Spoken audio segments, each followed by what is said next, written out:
Good afternoon and welcome to this virtual athletics town hall. I'm Joanne Brazington, your host and moderator.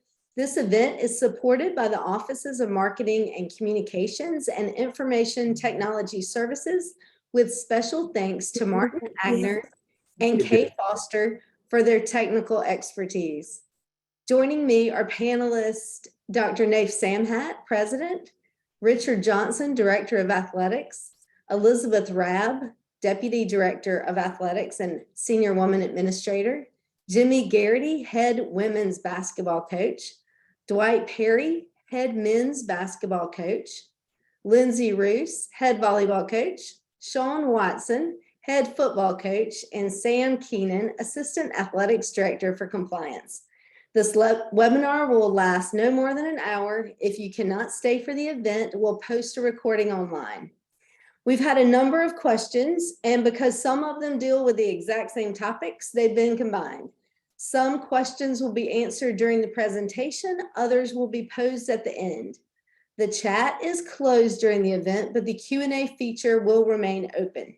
If you feel as if your question was not answered, please email Wofford News, that's one word, at wofford.edu, and we will connect you with a member of the athletics staff who can help. Let's begin with remarks from President Samhat. Thanks, Joanne, and thanks everyone for joining us this afternoon. I know this is a topic of great interest among the Wofford family, and so we're delighted to be able to share with you some news about information about the athletic program. I guess the first thing I'd like to say is, contrary to rumor out there, the college is not only in good shape, but we are not, let me repeat, not moving down to Division III. We are fully and completely committed to our outstanding Division I athletic program, which has been a model for balancing athletic success and academic success. And to that end, I'd just like to highlight some good news that we shared in the fall about our program.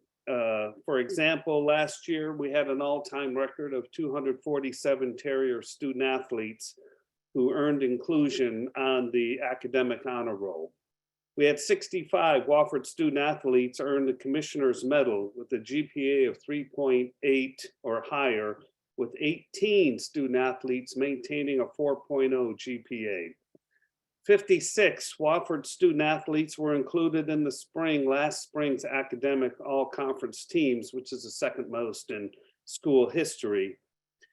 And so this is what captures excellence in our athletic program, athletic success and academic success. And we should all be proud of our history of the athletic program in that regard. A couple of things I'd like to highlight for those who are watching or listening, and that is that we have committed ourselves to athletic success. We have increased our expenditures over the last nearly 10 years from about $5 million to almost $9 million in athletic expenditures. We've spent over $71 million in athletic facilities in the last 10 years. I believe our facilities are extraordinarily of high quality, which matches the quality of our programs.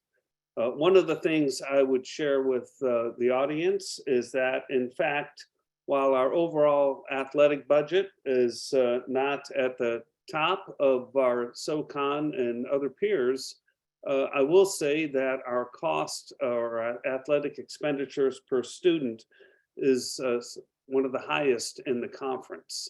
And that's a reflection of being a small residential liberal arts college of 1,800 students. And so we commit to athletic excellence and academic excellence as a small institution. And to me, that's what distinguishes us as a unique institution and Division I program in the NCAA. And so what I'd like to do is turn it over to my colleagues who can share with you some thoughts on things like NIL, where we are in terms of the results of the NCAA Transformation Committee, and what the future holds for our program, our Division I program. Richard, Elizabeth, Sam, it's in your hands.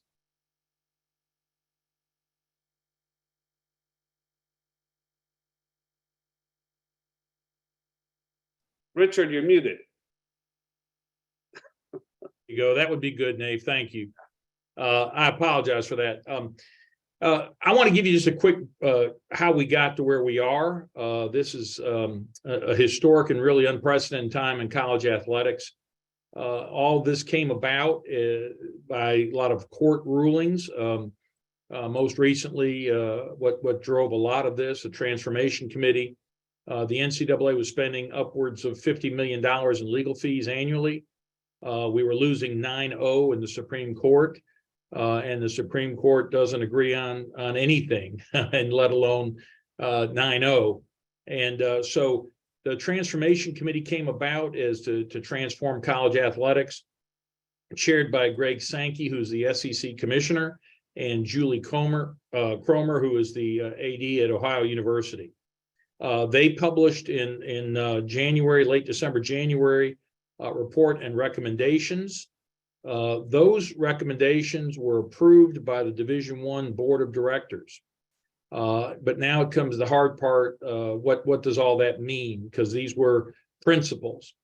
So we are fortunate as we go through the process, various committees within the NCAA are now tackling those recommendations that have been approved and trying to implement them. We're fortunate in that Elizabeth Rabb, our deputy AD, is on the NCAA Division I Council. So she is in the room while all this is happening. And she's playing a very active role, a leadership role in transforming the association. So we're very fortunate that we have literally someone that's helping guide this process. So with that, I'm going to turn it over. There are huge potential costs in this, and we don't know what those will be yet, but I will turn it over to Elizabeth, and she can give you a timeline for some of these recommendations and their implementation. Thanks, Coach. Yes, while the bulk of, we're moving from the Transformation Committee now into an implementation phase, and the bulk of this will be done, I think, at our in-person meeting in June. However, we do have monthly calls. In the next 2 days, actually, we have some big calls that we're going to start fleshing out what's called the holistic student athlete model. And I just wanted to make sure that you all realize some of the things that are coming down the pipe that we're going to have to kind of plan for. If this model is passed, it will require institutions to provide medical coverage for athletic-related injuries 2 years post-graduation. It will also require us to help with any out-of-pocket medical expenses not related to athletic injuries. If a student athlete is on a full athletic aid, full athletic grant, and they separate from the institution, we must still be able to provide degree completion funds for up to 10 years post that separation from the institution. We also have to create a dedicated pathway for a student athlete to have access to a mental health professional. And that pathway must eliminate extended wait times specifically for student athletes. And as an administrator on a college campus, I have a hard time with that, because are we justifying or prioritizing a student athlete's mental health over the mental health of a general student? And then the other big ticket item that I wanted to make sure that you all knew about is coverage at all practices and competitions by a medical professional. I'm not sure if you all realize how we are set up in our athletic office. We do have athletic trainers at all of our competitions, and you do when you're in season, but you do not necessarily have an athletic trainer at your practice during the off season. They are here on campus in the training room, and they're accessible, but they are potentially working with another team. So for example, Coach Ruse's trainer in the fall is our lacrosse trainer in the spring. Our men's soccer trainer in the fall is our baseball trainer in the spring. And so just doing some rough estimates of the personnel that we would have to hire and just salaries and health benefits and everything these days, we're looking at an annual additional line item of close to $400,000 to be able to meet this requirement and cover our practices. So I do think the next 2 days are going to be instrumental in how we flush all of that out, because nationwide, there's a shortage of athletic trainers right now. So when I'm sitting in the room and the SEC is telling me that they cannot find athletic trainers to cover their programs, I'm not exactly sure how an institution like Wofford is going to find those individuals to cover ours. So I'm happy to take any other questions if you all want to put them in the chat, or obviously at any point in time, if you would like to pick up the phone and call me, we can have a conversation about the national landscape and what's probably coming next. And with that, I'll kick it over to Sam for his update. You know, Elizabeth, right before you do that, we did get a question that's sort of a follow-up to what you just said. So if a Terrier student athlete opts to transfer via the portal, is Wofford still responsible for their education up to 10 years after leaving? That's a great question. And I was not going to, the devil's in the details, and I wasn't going to get down in that, but that is part of it. If they are put on the same amount of aid as they were, or percentage wise, because obviously some institutions are less expensive than Wofford. If they're put on the same percentage wise, then no, we would be. But if at any time that is reduced or anything, we could still potentially be on the hook. But again, all of that will be flushed out these next few meetings. Thank you. Thank you. Sorry about that. Sam, your turn. All right. Well, speaking of the transfer portal, this is something that I get asked about a good bit in my role in compliance. First of all, just kind of explain to people what the transfer portal is. I feel like there's a lot of misinformation out there. The transfer portal is just a list that other schools and coaches have access to. And what entering your name in the portal does, all that does is allow a coach from another school to speak with you about recruitment. NCAA's rules prohibit them from reaching out to you or your family members before you're listed in the portal. So entering the portal is really just, you know, opening yourself up to those conversations. The transfer portal and COVID-19 kind of had a perfect storm. Around 2020, the NCAA decided that certain sports would have access to the one-time transfer exception that had not previously. So those were men's and women's basketball, football, baseball, and men's ice hockey. So previously, if you were a participant in one of those sports and you transferred from one four-year school to another, you had to sit out a year. And so that happened some, but not nearly as often as we're seeing now. So in 2020, they decided that those additional sports would be able to play right away if they transfer from one four-year school to another.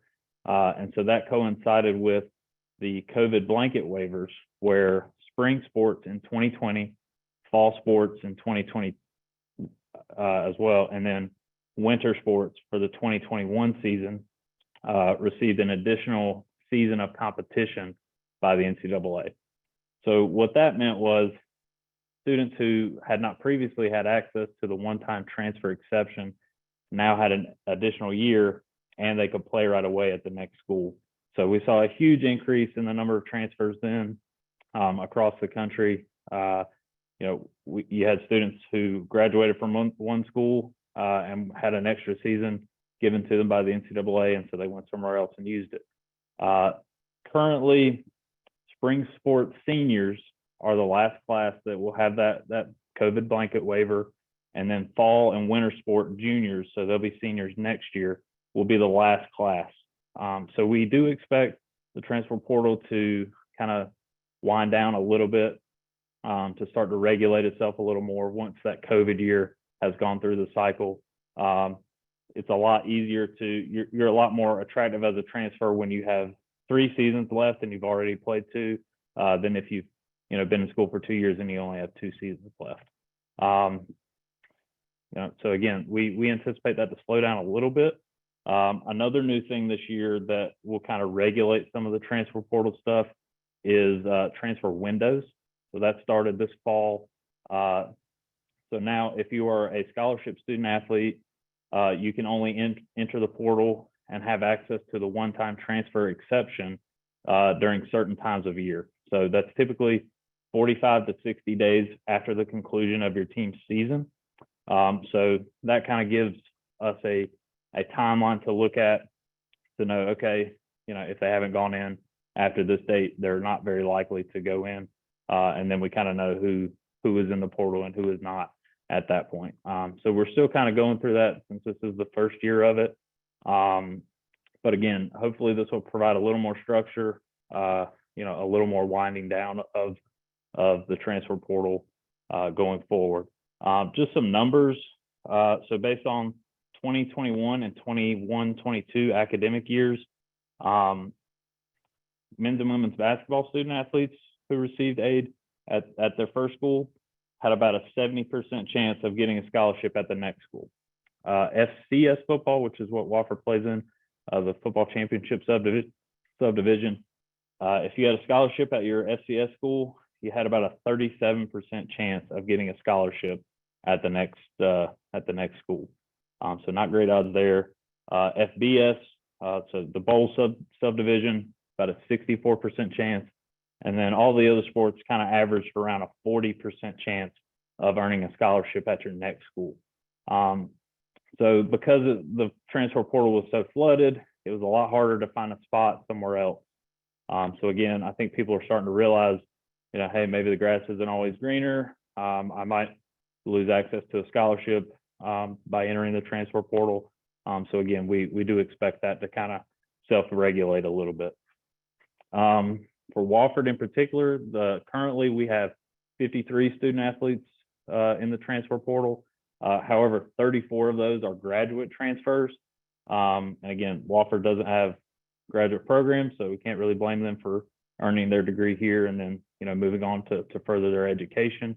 And in addition, a lot of these student athletes have that COVID season that they would not have otherwise had. So I mean, there's a large number in the portal right now that would not be, looking to transfer for graduate school without that COVID season. So when you look at 400 student athletes, about 19 that aren't going to grad school, it's really percentage-wise, it's not, it's pretty average from what I've seen from my research. They leave for a lot of different reasons. Again, sometimes they think the grass is always greener. Some are just trying to get closer to home. Some have financial difficulties. There's a myriad of reasons. It's very case specific. It's not a one size fits all issue. But again, that's kind of where we see things headed and where we've been with the transfer portal. And I think Richard's going to speak about the name, image, likeness. Yeah, thank you, Sam. I'll cover name, image, and likeness, and then it'll lead me into a real quick try and answer one of the questions that was asked by a couple of people. Name, image, and likeness, I think you saw a great example of it this weekend at the Masters. So amateur Sam Bennett finished 17th, could not receive prize money, but said he wasn't troubled by it because he had NIL deals back at Texas A&M. So if you looked at his shirt, he had sponsors. He was wearing a Johnny O shirt, and he had different people who were sponsoring him. That's essentially what name, image, and likeness is. Student athletes are now able to use their name, their image, and their likeness to profit from that. So you'll see student athletes on social media. You'll see them on commercials, and they can get paid for that now. At our level, the FCS level, and Sam, you can correct me if I'm wrong, but this is supposed to be at fair market value. And of course, what is fair market value? But at our level, most NIL deals are social media based. For us, they're all pretty much all social media based, and they include discounts, free products, and then commission on things that they may be able to sell by their recommendation or their endorsement. So that's pretty much it. Our largest NIL deal occurred a year ago. We had a student athlete, a female who was a golfer from Estonia, and a company in Estonia gave her I think it was a 6,000 euro NIL deal to wear their clothing as she played in tournaments over the summer. That's pretty much the extent of what we have. Now, what has popped up that wasn't ever intended are collectives. Most of these, if not all of them, have popped up at the large publics, the Power 5 schools, and then other FBS schools, and it trickles down to some FCS programs, but it's not as pervasive as at the FCS level as it is at the FBS level. And what collectives have done, they've essentially recruited people to collectively put in dollars and use those to somehow pay student athletes under the auspices of name, image, and likeness. What's important to understand from an NCAA perspective about collectives, the institution cannot have people working for the collectives, and we as an institution cannot facilitate deals. It cannot or not supposed to be used as a recruiting or retention inducement. Boosters, we get a reminder of this. We got a reminder from the NCAA not too long ago. Boosters cannot be part of the recruiting process. So people are walking a fine line with these collectives. Institutions are walking a fine line with it. The NCAA is not. They don't honestly, they don't know what to do with them or how to kind of rein them in, but they are sending out guidance with some fair amount of regularity to the institutions about them. And so that's where we are in collective. So people ask me all the time, why don't we have one? That's because we as an institution aren't supposed to go out and start one. Other people can, that's fine as long as they're within the guidelines. But we as Wofford is not supposed to get involved and facilitate a collective. And you can certainly ask our coaches. While I do think at some point in time it will trickle down to us, to date it hasn't had any kind of material impact on how we conduct business. So that's what I had. Oh, and the NIL deals that we do have, students are required to get that information to Sam, and Sam documents that information. And so that's the extent of our involvement. So with that, Joanne, I will turn that over. I know you had some questions, and I am also happy to have offline conversations with any individual or further conversations as time permits if you want to give us a call. All right, thanks, Richard. We do have some questions, and we're going to start with a fun one. This is for Coach Roos. You've been quoted as saying that the student athletes on the volleyball team are smarty pantses, and they go on to do impressive things after they graduate. How is that exciting and challenging for you as a coach? Good one, Joanne. I will say that it's a pleasure and an honor to recruit student athletes to a school like Wofford. And, now that we're heavy into recruiting season and we're going through campus and meeting with professors, things like that, you're reminded, I guess, of how hard these kids work and how much time they put into their studies. And so I think, one, the challenge is always that balance, making sure that we recognize when they're going to be overloaded, and having those good enough relationships that they can tell us, like, hey, we all have huge quizzes or midterms, whatever due coming up. And so that communication is really important. But for sure, at a school our size, there's challenges like scheduling, which is coming up, and everybody leaves in tears that day. So those things, like, I don't look forward to, but I was totally reminded of the things that the girls go on to do just recently at an alum wedding where, we have one in dental school, we have another working in a cancer research lab. And so the things that the girls are going on to do make all of this so worth it. And now, as I've gotten older in coaching, seeing them do what they set out to do, I think is one of the most rewarding things that we as coaches could ever hope for. Thank you. All right, Elizabeth, this one's for you. Could Wofford establish a webcast system for live streaming all Wofford sporting events that are not broadcast on ESPN+?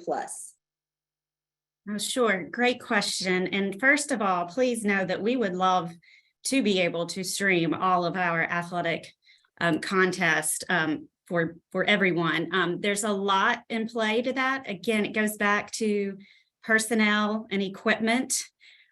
We also have, media rights tied up into that and what is, in those contracts and all of that type stuff. But for instance, in the spring, we could have tennis, lacrosse, and baseball going at the same time. And obviously that's going to get more complicated with softball coming on board next year. And so with all of that too, we have to make sure that we are marrying Title IX. So we can't show all of our baseball, games and not show an equal amount of women's tennis or lacrosse or anything like that. So again, hopefully as we kind of go into this new phase or generation of what college athletics is going to look like.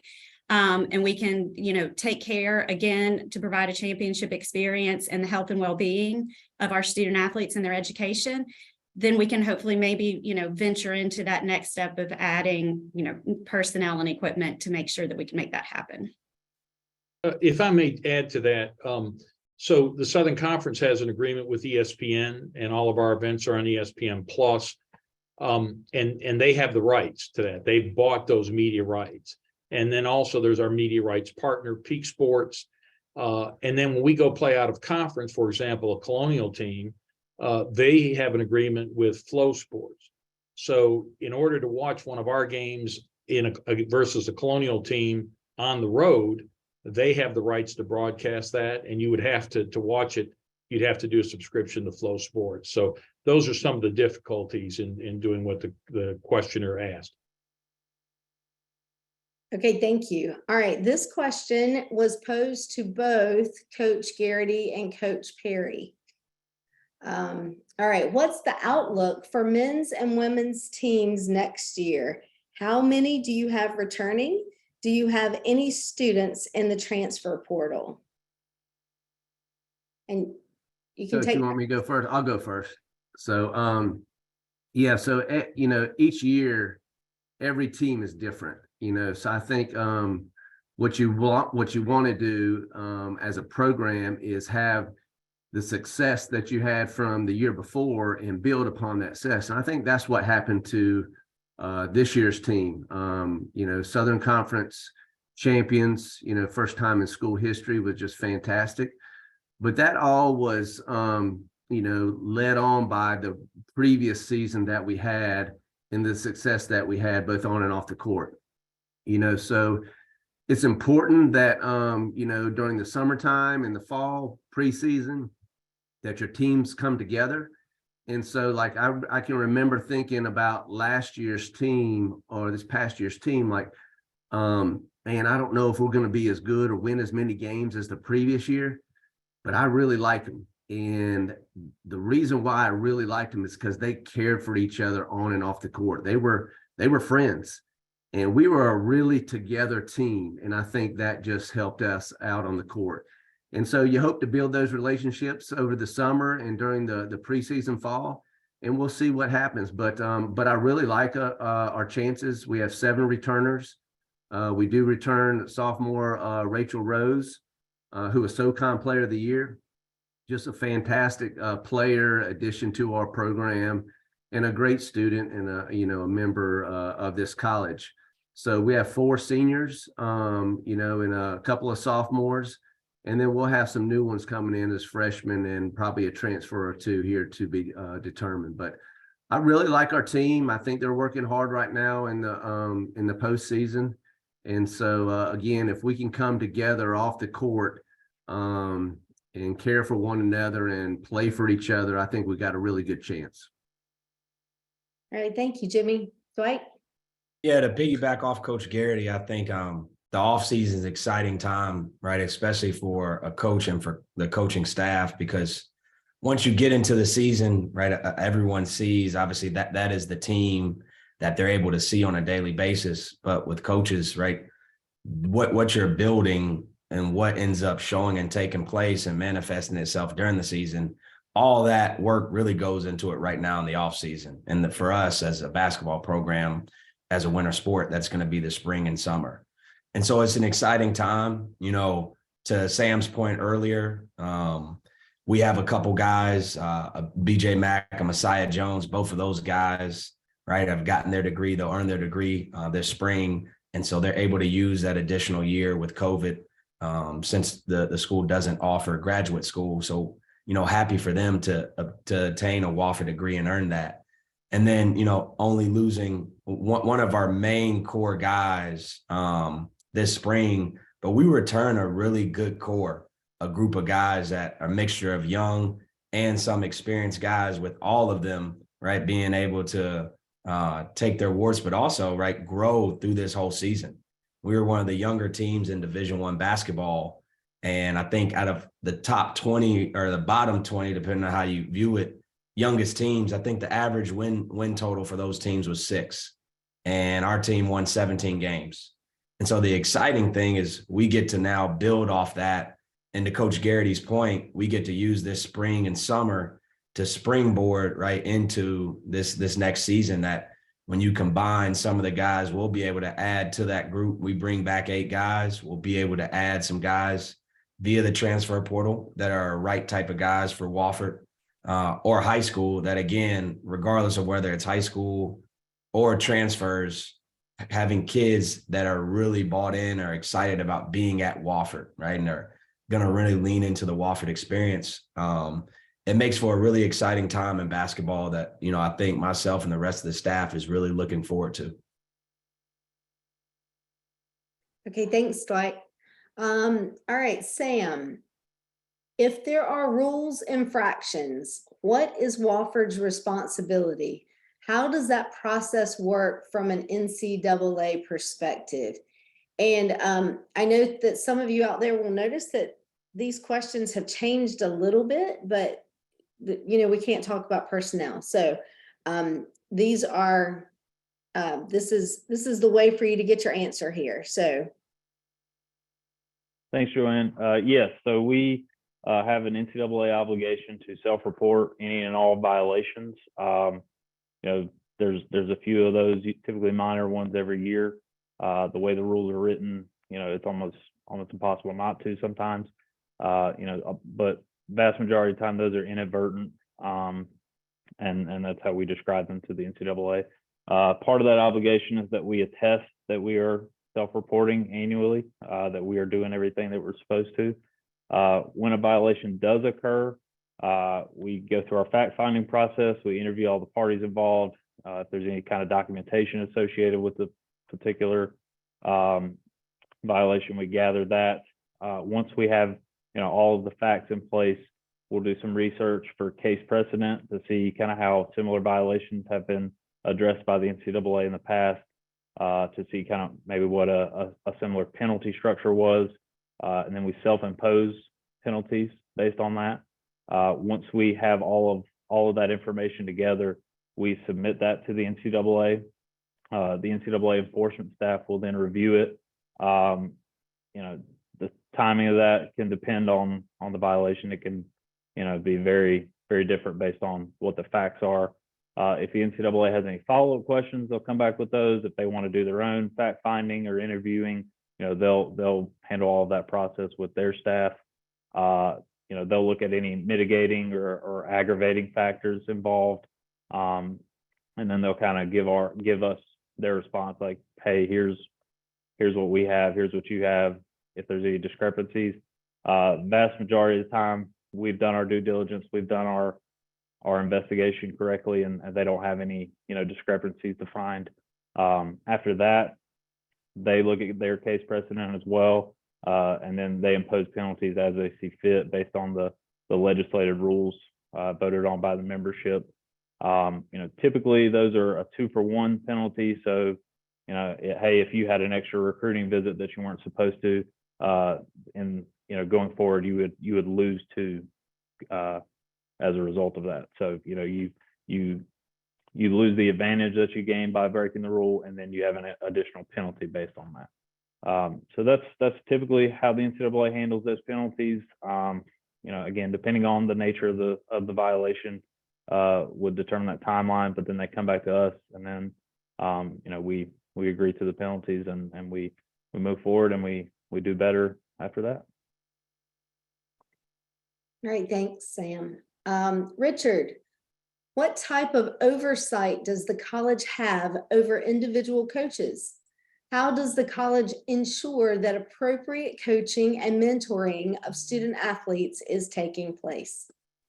So we've got several ways to do that, and I mean, it starts with hiring good people. It starts with hiring people that you trust, and that's the number one most important thing. Every year at the beginning of the year, we have team meetings. Elizabeth, myself, our director of athletic communications, Brent Williamson, our athletic trainers, Sam Keenan in compliance. We meet with each individual team, and just for them to see who we are as administrators, and to show them reporting lines. There'll be a direct report. Each of our administrators has a sport that they have direct report. Mine are football and men's and women's basketball. So the student athletes get to see us, and they get to learn the proper reporting channels if there's something wrong. And during those meetings, we talk to them about Title IX, sportsmanship, social media, things of that nature. And Title IX is also Title IX, sexual assault, sexual harassment. We talk to them about those things as well.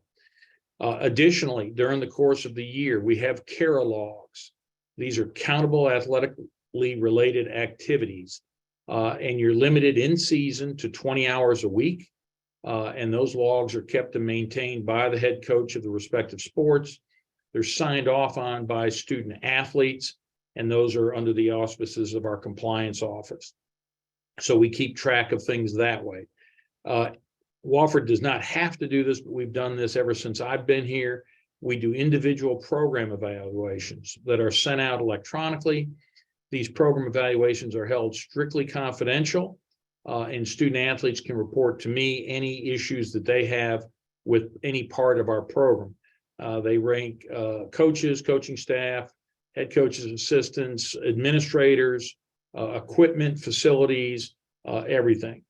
And so we take those programs and we evaluations, we aggregate them, and then we use that information when we have our annual reviews with our coaches, with our head coaches, and we provide feedback that the student athletes have given us.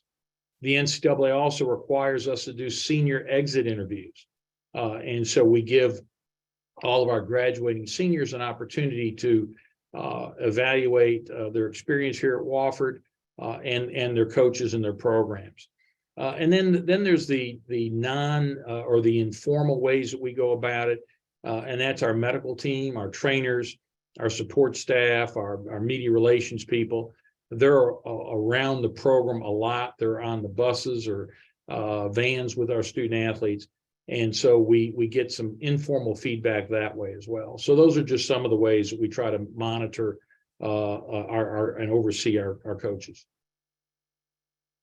Richard, one more for you. How is the Department of Athletics funding and managing talent?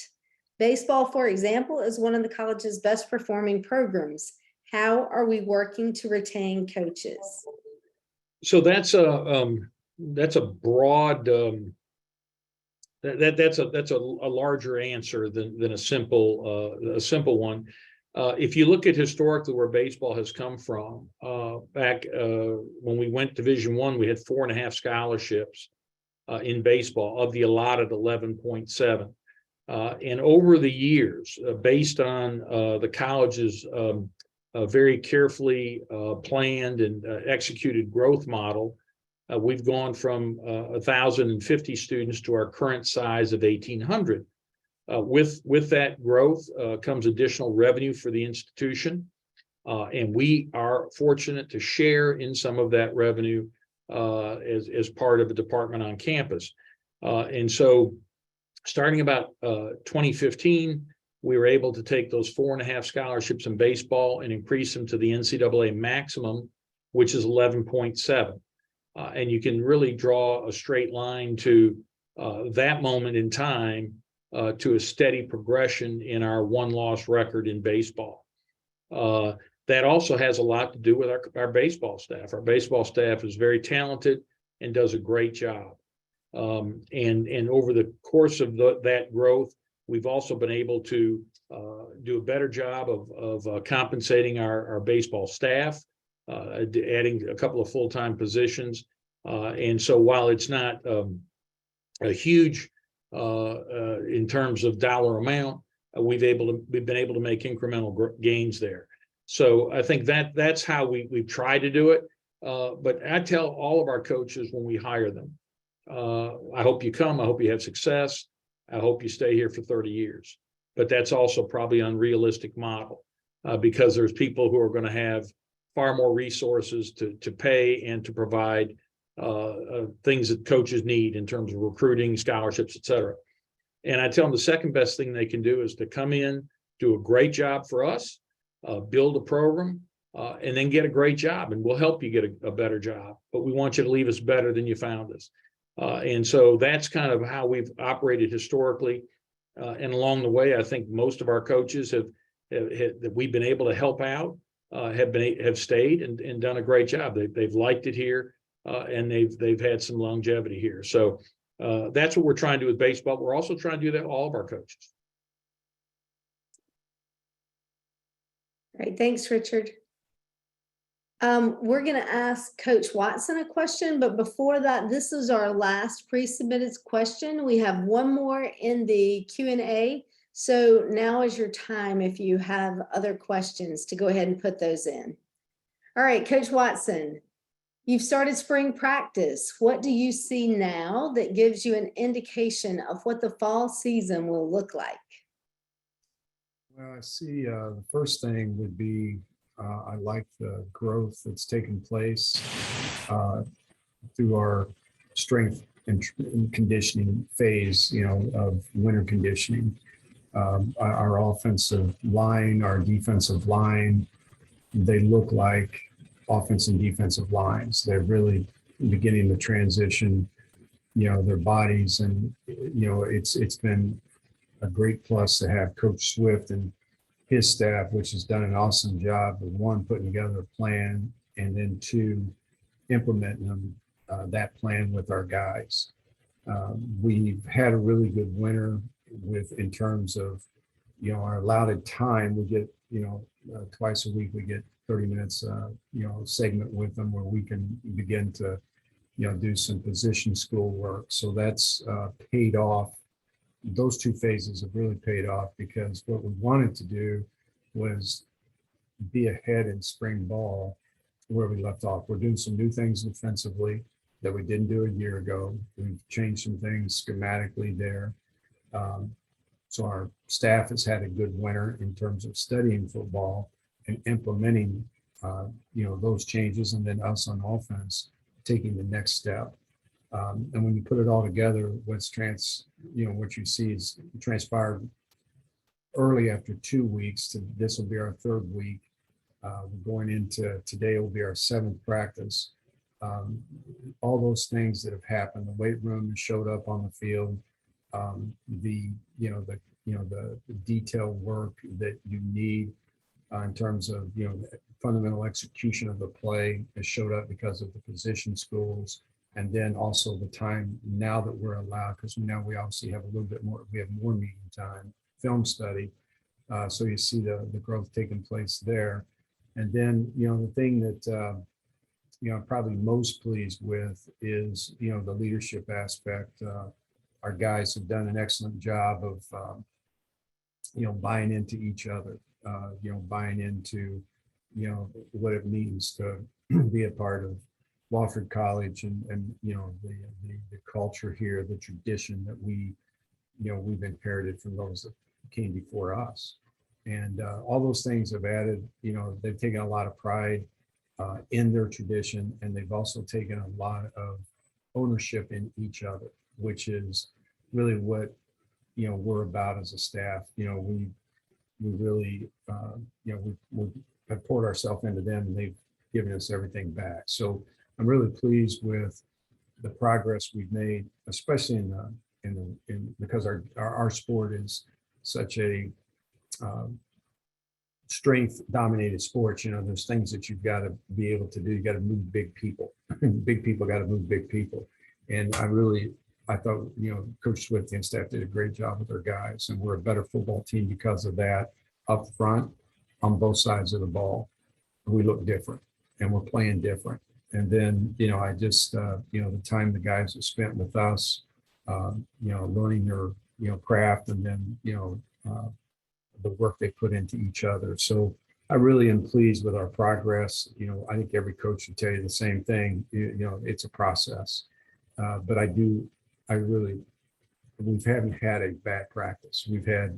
Every practice has been a really good practice, and we've grown. We've got guys who, example, younger players who didn't get much time, who may have been redshirted. Those guys are now showing up for us. So the development, the competition, it's all coming together for us. And we just, we've got to, our biggest task right now is to have, these remaining 3 weeks is, continue to grow. And by the end of spring practice, we want to walk off the field getting better. Our goal was to, learn our new defense, the nuances of it, and then offensively take the next step. And we're doing all those things. And I just, at the end of it, we want to walk off. I would feel really good today walking off the field. We've accomplished made a lot of headway. And now moving forward, it's, taking the next step. That's our challenge. Thanks, Coach Watson. Elizabeth or Sam, if you would take this next question, has the NCAA provided any signals that the extra year of eligibility due to COVID will continue beyond the current windows? I'll be glad to take that one. I think, first of all, it's important to understand that the NCAA is us. It's, the board of directors, it's council. And although I was not on council when that decision was made, I can tell you now that we all recognize that that was a mistake. But the primary focus for those two governing bodies has always been the student athlete experience. And when that decision was made, spring sports, the world stopped that March. They were stripped of their season. And then we didn't know what it was going to look like. And the 2021 season wasn't great for really anybody. So again, we wanted to try to make sure that student athletes had a full, career that they set out to do. And so that decision was made, hindsight's 2020, and it wasn't a great decision, but we live with that. But no, I can tell you there will be no additional years granted. Okay, we have another question, and I'm not sure we can answer, but we'll see. Are we currently facing NCAA sanctions due to men's basketball? What is the timing of knowing? So I'll take that if you want. We wouldn't be able to comment on any investigation that was ongoing. So you're right, Joanne, we really couldn't comment on that. But anything like that would happen, obviously, if we do report a violation and there is something, then it might become public depending on the violation at that time. But we wouldn't be able to comment on anything that was ongoing. Okay, that's all the questions we have for now. Do any of our panelists want to add anything else?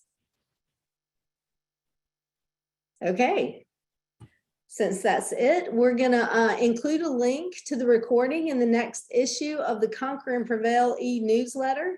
If you have a question that wasn't answered, remember you can email woffordnews@wofford.edu and we will find an answer for you. This concludes our virtual athletics town hall. Thanks, and go Terriers.